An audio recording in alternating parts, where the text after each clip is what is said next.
Hi, and welcome to the Sleeping Dragon's Den. My name is Grace. I'm the creator of Everything in the Den. I have an Etsy shop, www.etsy.com/sleepingdragonsden, where you can find all of my products. Today, I'm going to show you how to do a Skinner blend with polymer clay. So what I'm working on next is going to be an ice dragon, and what I'm going to do is use a dark blue. This is like a frost. It's got some sparkle white, a sparkle blue, a more of like a pearl white, a light blue, and then a sparkle white again, dark blue, and just repeating the pattern. So to make a Skinner blend, you're going to want to condition the clay, warm it up with your hands. Warm clay is always easier to manipulate. You're going to turn the clay into a teardrop. Flatten it out a little bit so you have a nice triangular teardrop. And what you do is you just place it small to big, small to big, small to big, rotating the teardrop back and forth. So I am at dark blue frost white, a sparkle blue, and then a pearl white, a light blue, and then a glitter type white. Now this is going to lengthen as I put it through my pasta press. I have a mechanical pasta press. Some people have electric ones that are really cool.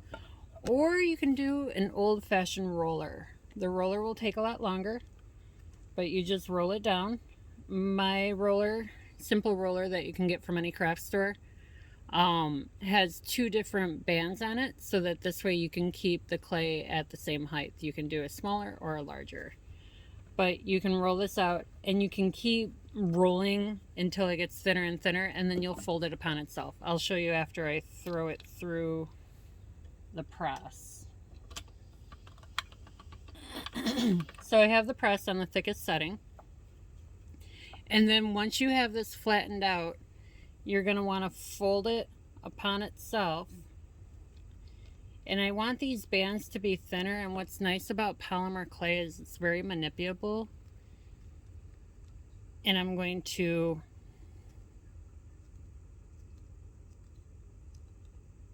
press it in.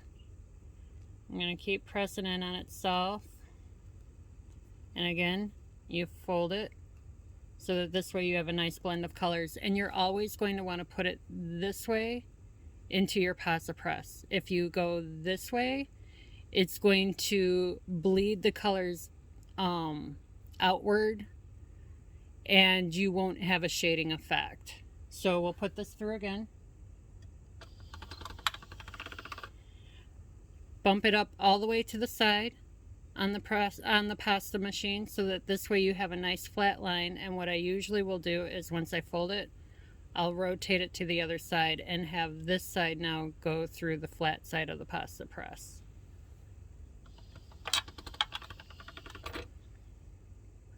Continue folding it. Now, the fun thing about this is you can either make it line up perfectly, which I'll do right there, or you can turn it to the side a little bit so that you get more of the blending. Keep shortening.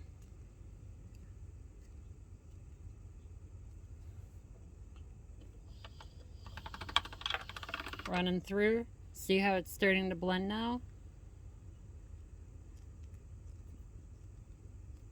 Keep reducing. That was the word I'm looking for. You want to keep reducing. Or if you want it thicker lines, you can have it thicker lines too. You can do all different colors. Some people do the dark to the light, the dark to the light. Some people will do a rainbow shade. The rainbow shade's really pretty. The last dragon that I made, the fire dragon, I actually did this technique for its wings. And I'm hoping to have kind of like a snow fire effect. It might not turn out how I like, and I might have to redo it, but that's okay. Ooh, here we go. And now it's starting to blend a little bit. Keep folding up. I'm going to run this through a couple times.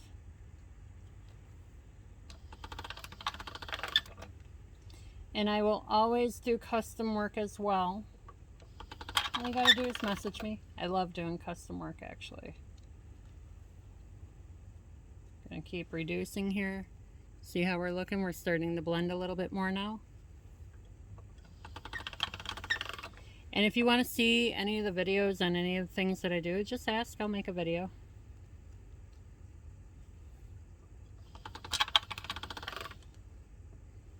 Starting to look real pretty now.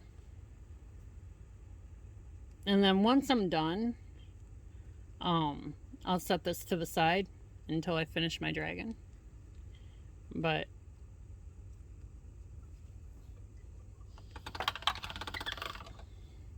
and always fold up. And the other thing, you always want to push this way down with the bend at the bottom. This way, when you put it through your pasta press, it pushes all of the air upward.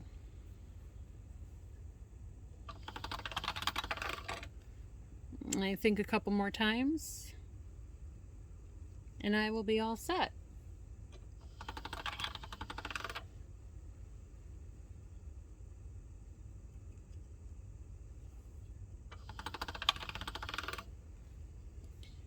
So this is how you do a Skinner blend. Remember, it was dark blue, white, like a sparkle blue, pearl white, light blue, sparkle white, and then repeating. Turns into this pattern. What you can also do also after you have a Skinner blend done is you can cut it in even portions, stacking it on top of each other. I might show how to do that in another video. And then what you do is you throw that through the pasta, you press it down, reduce, press it down, reduce, and then you can put it through the pasta machine again on a very thin setting, and you can get a shade effect in like a ribbon, which you can use for flowers, you can use for accents on earrings. I could do a scarf around a dragon with that.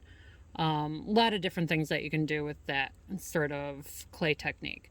But if you have any questions, let me know and leave me a comment, like, and follow. Thank you. Have a good day.